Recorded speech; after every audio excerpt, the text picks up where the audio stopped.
stopped so many times on the London Underground trains in the morning by complete strangers saying, I really enjoyed that, and I never thought China was like that, you know. I never knew this about China. I had no idea the history was this rich, but most of all they talked about the people, and I think that was a positive thing.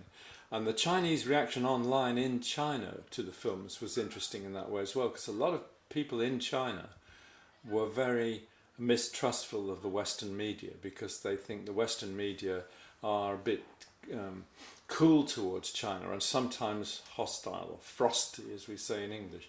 And so people online watching Story of China were saying, you know, look, they're showing what we're really like, you know, that we're fun, somebody said online. And I think, although the series was about history, it was also about the Chinese culture and the people, and obviously culture and history comes from the people as much as from the rulers. And that was one thing we were very anxious to say, you know, you can make a history of China which is about the emperors and the famous people, but the people themselves, the ordinary people, are the real creators of history. So that was important to us. Talking about the stance, I mean, you mentioned that Chinese people think this Story of China documentary is kind of like or very less unbiased. Yeah. And it tells the story as it is, I mean, by doing the utmost. And so how could you do this? What's the secret behind it? You think you made this telling, you made this story less unbiased?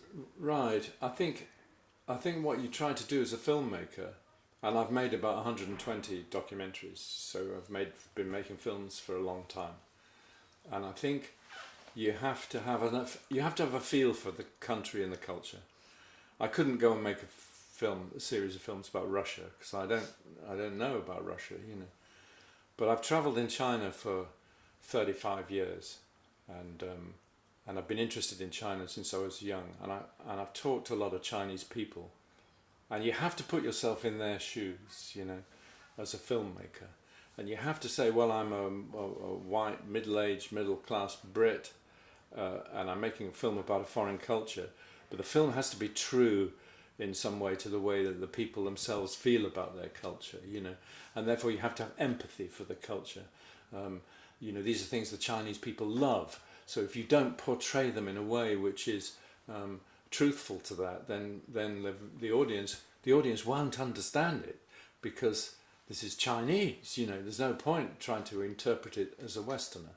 So part of what I wanted to do was to you know, let the audience feel there's an emotional power to history. The Chinese feel very emotional about their history. They love their history, and you want to convey that, I think, and also you want to convey why it's so important and why it's no good to be Western centric about history. You know, we think we invented everything, you know, we think, and yet of course you can go to the Song dynasty and meet scientists who invented things before the West. You know, we think we have a monopoly on, you know, great literature, but the Chinese have great literature before us. So I think you construct a film which is surprising to the West, but also has feeling in it. And I think some of the Chinese people we met in Beijing, talking about the films, were saying, well, it's very interesting that you made films which have facts in them about the history, but they also have feeling. And the feeling is constructed partly by the words, partly by the pictures and the images, partly by the music. I mean, Xinhua News Agency did a review of the films, and they said that the films had crossed the border of culture and ethnicity. You know, they'd created something that was inexplicably moving to the TV audience, and it's one of the best reviews I've ever had in making a film. But they use this word inexplicably moving, but of course we're filmmakers, and the explanation lies in the combination of the thoughts, the words, the pictures and the music. And the music can help you feel the emotional power. You know, when Li Qingzhao writes about the destruction of China in the 12th century, the music helps you.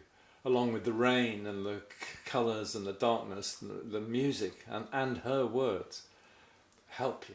It's a tricky thing that I will tell you this story. I used to work in Nairobi, and I have a friend who paints, about the metropolitan side of the city. But he actually told me that it's really hard to have his paintings sold.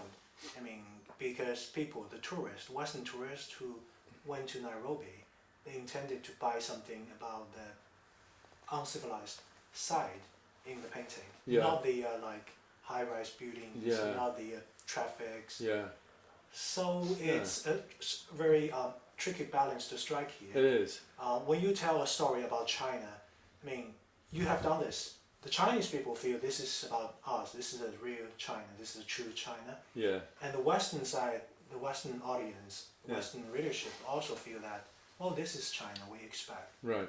It's really difficult to get this convergence Yeah, it's, for me. it's a mix of things. And obviously as filmmakers, the problem with high rise and modernity is that it looks the same everywhere.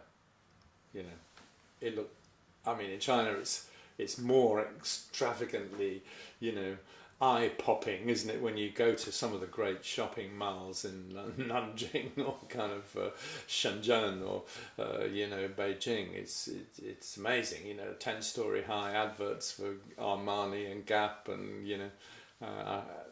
there's all that. But for filmmakers, a little bit of that's fun, and there's something dazzling about kind of great city at night, isn't it? Whether it's Shanghai or New York or whatever.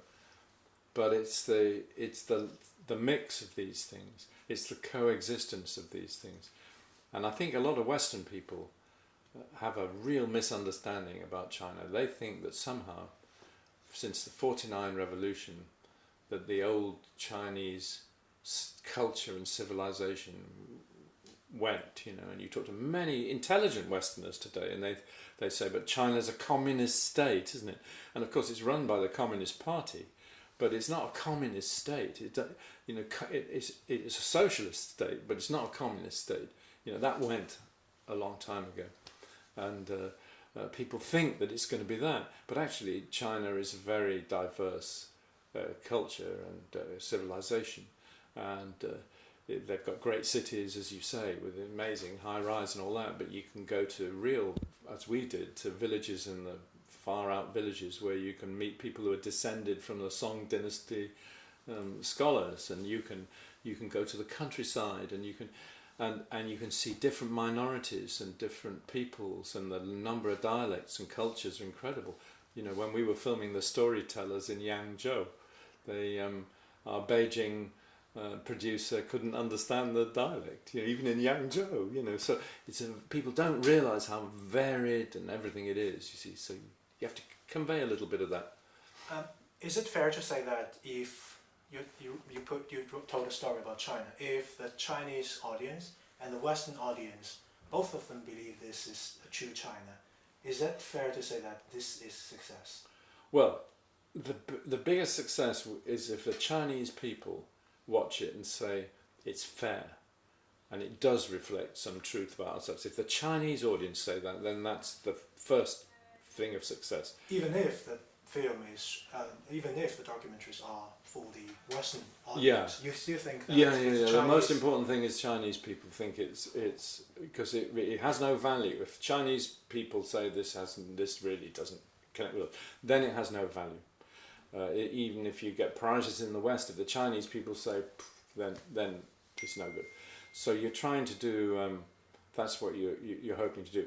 The thing I would say though is that Chinese history, we could have made 100 films about the Chinese history, and I wanted to have 10 films. 10 hours would have enabled us to do the things better, but 6 hours was so difficult to squash things in, In the end, I decided not to do a film about the Han Dynasty, because in that period, because the visuals were much more difficult for Han Dynasty. There's very little to film, and we didn't do anything about the Yuan Dynasty, even though we shot stuff on the Yuan. I shot stuff on Marco Polo in Yangzhou, I cut it out in the end because I thought we should stick with China. You know, Marco Polo's a foreigner. Let's just stick with China. But so there were many things we wanted to put in that we couldn't. So 6 hours was, it's brutally short. You know, it allowed